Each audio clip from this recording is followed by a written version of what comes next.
Hey guys, what's up? Bisectatron here from OneHive Gazette, here with my next Clan Drifter video, and I am over at Almighty Ones, another stop in this series, and a very fun, welcoming clan to be in. You can see they're at about like 35 members-ish, yeah, about 35 there, and a little bit lower level than some of the OneHive clans or the clans that you see us facing on the channel. But I wanted to give you guys one more taste of kind of a smaller, a war away from the war scene, or at least the kind of political, hardcore war scene. Still very competitive, but a little bit distanced from that. And then probably in the next Clan Drifter, I'll bounce back to more of a front of the stage kind of clan that you might see on YouTube, or that you might even see us facing in Genesis, a clan like that. So I'm going to kind of bounce back and forth to give you guys a good taste of what the whole war spectrum looks like in Clash of Clans. But anyway, Almighty Ones, let's take a look at their war log. You can see they're 146, 85, and 2, but that doesn't really give the full story because I'll go into more detail in a moment, but basically, taking a look at it, you can see as we go through, they've lost that most recent one, very close war, actually tied, that got them on the percentage, and pretty much green besides a few red stripes here and there. So they've really made a comeback since they initially started, and as of recently, they've only lost in the last, like, what's this, 117 days, so last like a third of a year. They've only lost 3, 4, 5, 6, and these were very close losses. So anyway, they've been killing it in war. I'm going to show some of their attacks and talk about their clan a little bit, as I do in every video. So as we go into the first war we're going to look at, the clan was founded in January of 2014 by Ares and a few others who came from a different clan that was kind of falling apart. Let's go ahead and take a look at number 10. We're only going to look at one from this war, then we'll look at a few from the most recent war. But we have a dragon attack that we'll have in the background. Nice little doubles or single zap, and then has the rage for the dragons and the balloons. So nice dragloon attack. But the clan's history is that it started out kind of casual. Before war, they were even doing some trophy pushing. And the problem is, once war came out, they had to switch to 3-star strategies because some of the leaders recognized they were losing easy wars. So they encouraged people to go on YouTube, check out 3-star attacks, and they kind of made that transformation. But doing so, they had to split into 2 clans. They started Almighty Ones 2.0, which is more of a casual clan of the people that weren't quite ready to transition into the 3-star attacks, whereas this main clan is really where you're going to see the top war guys who are trying to get the cutting edge strategies down and really strive to be the best in war. So at this point, they're pretty much a hardcore war clan. As far as how often they wore every Sunday, or not every Sunday, they wore every day except Sunday, because they have a few pastors who can't war on Sunday due to their jobs. So they have a break on Sunday, but they're searching Sunday night, Tuesday night, and Thursday night. So you just have that 24-hour break on Sunday. But besides that, it's back-to-back wars, 3 wars per week. So anyway, as this attack winds down, it's actually pretty close here, has 1 dragon, 1 balloon, but luckily the dragon is the one tanking, so the balloon will make its way over, take out that archer tower. Go ahead and fast forward as the king kind of swings his way through some of these trash buildings, and not a whole lot of cleanup, but these 3 troops will be enough to get the base taken out. Only a Town Hall 8 base, not quite big enough to take up too much time. So awesome attack by Knight's King. Alright, let's go ahead and go to the current war. Let's see, right over... oh yeah, current war against Fury Legion. And you can see how close this was. They basically, each clan 3-starred the other clans, all their bases except the top 3. So everything down there just left the 2 stars, and then it came down to percentage. They had the 64, the 71, the 73. This clan had the 53, but that 93 and the 80 made the difference. So very close war, probably pretty exciting for my guess. I wasn't here for it, but looks like it was a fun war. Let's take a look at a few attacks from this war, starting with Lil Ares. I guess kind of the mini account of the leader, doing a nice Govalo. Yeah, it's a Govalo. Coming in with a few golems, just dropping those guys down, some wizards, and typically you don't see two golems, but there was a lot of initial point defense, so not like they're being wasted or anything, and they're a little bit more reliable than Valks, especially when you're going for air defenses, because the golems are going to target those defensive buildings, so if you can get like a golem onto one of these air defenses, which I think is what will happen, it'll go down, because the golem does a little bit of damage, plus when it splits, it does a lot of damage, so a little bit more reliable there. Everything going up to the top there, great jump placement. Valks moving their way through, Queen sitting back, sniping some of these buildings, and then right there, they're going in there for the next two air defenses. The first two were already down. As soon as that defense goes down, like I said, the golems reroute back to that air defense. The one Valk is there anyway, but the golems will finish it off, and then the Queen will get that last air defense. So the job is accomplished by the kill squad. Now I can send in these 6 balloons targeting these buildings, and you can see he's targeting the archer towers, which is very smart because the archer towers and the wizard towers are what is going to actually be able to hurt these balloons.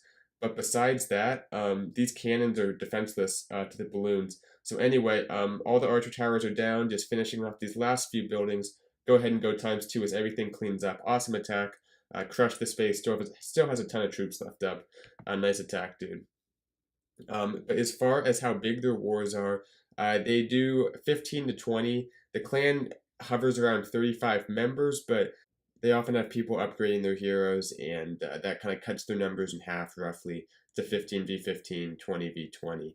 But anyway, as far as arranged wars go, they do not do arranged wars currently because it's probably difficult to match with the numbers they have and the levels they have. But they have thought about it. They're interested in possibly doing it. And they also do a combined war with like their second clan, a 50v50 like search, where they just all get in one clan and search with 50 members, and it sounds like a fun war, just kind of a social war sort of. So anyway, fun stuff there, but definitely thinking about doing arranged wars from what they said. But anyway, we're taking a look at burn the boats in this next attack, and this was pretty interesting for me to watch because I'm not sure if this was intentional or if it was just a really good adaptation during the attack, but sends in a golem, some Valks, and just kind of lets everything make its way through here. You can see this base has a big moat in it, but he kind of just lets everything walk around the moat, and sorry, I'm gonna sneeze, I think. But anyway, have a little bit of allergies. But anyway, everything moves its way through and hits that double giant bomb set. But the Valks are tanky, drops a heal on them, and they just kind of make their way around in a little bit of a circle here, which was interesting. I'm not sure if this was intended. He didn't really make any effort to let them into the middle of the base, so maybe it was intended. But regardless, everything's cleared out for these 9 hogs. So as soon as these Valks make their way around the base a little more, he'll send in some of these hogs, and you can see that golem gets some good value tanking. The one golem kind of gets stuck at the bottom here, which is unfortunate. But anyway, here goes that group of hogs, and with 2 heals left, they're headed right for the core of this base. Not a whole lot of defenses, just the archer towers and the Teslas in here, really, which isn't that hard to deal with, especially for hogs under a heal. So they kind of make their way through, taking out all these buildings. And the Valks are still moving their way around the outside of the base here with the wizards backing them up. Only lost a hog or two. Really has pretty much all of his hogs still left up though, which was awesome. Crushed this base. Really has that second heal for them as well. And this base is pretty much done. Not really any cleanup because the Valks took out so many of the trash buildings. Just has the core with the town hall and the CC, which will go down right here. And that golem goes back and finally gets that wall taken out. Kind of the mission of that golem for the whole attack, and it goes ahead and moves on to this next wall, which it like misses the first wing, which is weird. But anyway, awesome attack to burn the boats. Not sure if that was intentional, like I said, but if it wasn't, a very slick adaptation there. So before we move on to the last attack, we'll talk a little bit about the requirements. The requirements to join right now are to have a solid number of war stars for your town hall level, so it's less for town hall 8. And as you go up to 9 and 10, it gets higher. But they're looking mainly for Town Hall 8 plus. If you're Town Hall 10, they at least 20 heroes, probably higher. And they strongly encourage 0.5 bases. to kind of give them an advantage in some of these really small wars where it comes down to uh, just a few people and just how you match, because you're at a huge disadvantage if you get someone or get a clan that has just maybe one or two town hall advantages on you, because it's such a small scale war that can really make a big difference. But they have GroupMe that they use to communicate. They also, I believe, have a Facebook group that you guys can check out. But they tend to draw up their attacks, post them in GroupMe. So that's a requirement for the wars. And anyway, just trying to find the next thing here. As far as Twitter, Facebook, Instagram goes, what they have a Facebook group, like I mentioned, that they mainly use just to share 3-star attack strategy videos. It's called Almighty Ones Clash. The group has people from both clans and even some Clash Royale stuff in there too. So anyway, that's kind of how you can get in touch with them if you want to join. But they don't accept people who have a cooldown on their profile, meaning that you can't go into a war because you left a clan that was in war. So they don't accept people like that because it kind of shows that you're just leaving a clan in the middle of war. So anyway, to keep that in mind, that they aren't accepting kind of hoppers or people like that, obviously, as any war clan would. But anyway, another attack by Burn the Boats actually, and kind of a surgical deployment there, so that way he avoids getting too destroyed by that double giant bomb set and has enough hogs with that extra heal to get the job done right there. Everything's down. Just clean up at this point. Let me see if there's anything I missed here. Let's see. Communication, they say, is the most important thing. GroupMe. Yeah, I've already kind of talked about all of that. So anyway, in general, as far as this clan goes, I would recommend joining them. Kind of like the last clan, if you're looking for a little bit of a smaller war away from the the spotlight of what Clash of Clans war scene has become. It's a little more away from all the commotion and just some fun wars. And the thing about being in a clan like this is, because I have been in clans like this, I've had my own clans with my friends or even stuff like that, is that every attack matters, and especially when everyone is doing their attacks, because if people don't do their attacks, then it is really frustrating. But as long as everyone is kind of doing their attacks and striving to win a war, in like a 15v15 war, it can be a lot of fun because you can plan it out. Every attack matters. You see directly how your attacks are going to affect the war. A lot of fun. So if it's something that you're looking for, instead of maybe more of a traditional 30v30, 40v40 that you see on YouTube a lot, and in my channel, this is something to check out because Almighty Ones is a great clan, kind of like Demolish, which was the last clan I visited. So anyway, hope you guys enjoyed this video. Good luck to Almighty Ones. They look like a great clan, and looking at their war log, I think they're just going to have success in the future because really have been crushing it in war lately. But anyway, next one should be a bigger clan with maybe some more heavier weights. We can get some Town Hall 11, Town Hall 10 attacks. So stay tuned for that, which should be sometime next week. But anyway, I hope you guys are liking the series, and I'll see you guys later.